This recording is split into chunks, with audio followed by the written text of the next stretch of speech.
అందరికీ నమస్కారం. అమ్మ ఆవకాయ బిర్యానీకి స్వాగతం. ఈ ఛానల్లో మనం సాంప్రదాయ తెలుగు వంటకాలు, ఇంటి రుచులు, ఇంకా సులభంగా చేసుకునే ఎన్నో వంటకాలను కలిసి తయారు చేసుకుందాం. కొత్త ప్రయాణాన్ని తీపితో ప్రారంభించడం మన సాంప్రదాయం. కాబట్టి ఈరోజు మనం మన మొదటి వంటకం సేమియా పాయసం. మరి ఆలస్యం ఎందుకు? మొదలు పెడదామా? ముందుగా స్టవ్ మీద ఒక గిన్నెను పెట్టుకొని అందులో 2 కప్పుల వరకు పాలు, 3 కప్పుల వరకు నీళ్లు వేసుకుందాం. మంటను మీడియం ఫ్లేమ్లోకి అడ్జస్ట్ చేసుకుంటూ పాలని ఇలా తిప్పుకుంటూ మరిగించుకుంటే సరిపోతుంది. బాయిల్ అయ్యాక పాలని పక్కన ఉంచుకుందాం. ఇప్పుడు స్టవ్ మీద ఒక కడాయి పెట్టుకొని అందులో ఒక స్పూన్ గీ వేసుకుందాం. గీ వేడయ్యాక క్యాషూ నట్స్ యాడ్ చేసుకుని గోల్డెన్ బ్రౌన్ కలర్ వచ్చే వరకు రోస్ట్ చేసుకోండి. తర్వాత వాటిని ఒక ప్లేట్లోకి తీసి పక్కన ఉంచుకోండి. అదే నెయ్యిలో ఇప్పుడు డ్రై గ్రేప్స్ యాడ్ చేసి అవి పఫ్ అయ్యి గోల్డెన్ బ్రౌన్ కలర్ వచ్చే వరకు రోస్ట్ చేసుకోండి. తర్వాత వాటిని ఒక ప్లేట్లోకి తీసి పక్కన పెట్టుకోండి. ఇప్పుడు అదే కడాయిలో సేమియా యాడ్ చేసి మీడియం ఫ్లేమ్ మీద కంటిన్యూస్గా స్టీర్ చేసుకుంటూ రోస్ట్ చేసుకోండి. సేమియా నుంచి మంచి అరోమా రావడం మొదలవుతుంది.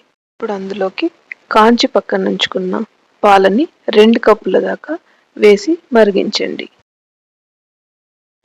ఒక చిన్న టిప్ అండి, సేమియా పాయసం గట్టి పడకుండా మంచి రన్నింగ్ కన్సిస్టెన్సీలో ఉండాలంటే సేమియాని స్టవ్ మీద కంప్లీట్గా డబుల్ సైజ్ వచ్చే వరకు బాయిల్ చేయకండి. జస్ట్ 50-70% వరకు బాయిల్ అయిన తర్వాత షుగర్ యాడ్ చేయండి. షుగర్ యాడ్ చేసిన తర్వాత బాయిలింగ్ ప్రాసెస్ స్లో అవుతుంది. కాబట్టి సేమియా ఓవర్ కుక్ అవ్వకుండా పర్ఫెక్ట్ టెక్స్చర్తో ఉంటుంది. మీడియం ఫ్లేమ్లో పెట్టుకొని బాయిల్ చేసుకోండి. ఇక్కడ 10 మినిట్స్ తర్వాత చూస్తే పర్ఫెక్ట్గా కుక్ అయిందండి. మనకు కావాల్సినట్టు 60% మాత్రమే కుక్ అయ్యింది. ఇప్పుడు ఇందులో 3/4 కప్ పంచదార వేసుకుందాం.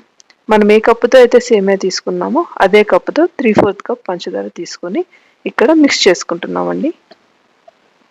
ఇప్పుడు షుగర్ యాడ్ చేశాక మిగిల్చిన మిల్క్ని యాడ్ చేసి మీడియం ఫ్లేమ్ మీద 5 మినిట్స్ పాటు కంటిన్యూస్గా గరిటెతో కలుపుతూ బాయిల్ అయ్యే వరకు ఉడికించుకుందాం. చెప్పాను కదండి, షుగర్ వేశాక బాయిలింగ్ ప్రాసెస్ మందగిస్తుంది. అందుకే షుగర్ వేయకముందే సేమియాని 60-70% అంటే పట్టుకోగానే పలుకుగా విరగకుండా మెత్తగా విరిగేలాగా సేమియాని బాయిల్ చేసుకోవాలి. ఇలా బాయిల్ చేసుకున్న సేమియాలో 5 మినిట్స్ తర్వాత ఇలాచీ పౌడర్ వేస్తున్నానండి. ఇలాచీ పౌడర్ వేశాక సేమియాని 5-8 నిమిషాల వరకు బాయిల్ అయ్యేదాకా ఉంచి బాయిల్ అయ్యే స్టేజ్లో స్టవ్ని ఆఫ్ చేయండి.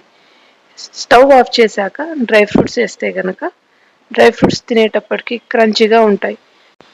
అంతే అండి, చాలా సింపుల్గా క్విక్గా అయిపోయే ఈ సేమియా రెసిపీ గంటల తర్వాత కూడా ఇదే టెక్స్చర్తో ఉండాలంటే నేను చెప్పిన ఈ ట్రిక్స్తో మీరు కూడా ఒకసారి చేసి ఎలా వచ్చిందో నాకు కమెంట్స్ రూపంలో చెప్పండి. Thank you so much for watching అండి. రెసిపీ నచ్చితే ఒక లైక్ కొట్టండి, మీ ఫ్రెండ్స్తో షేర్ చేసుకోండి.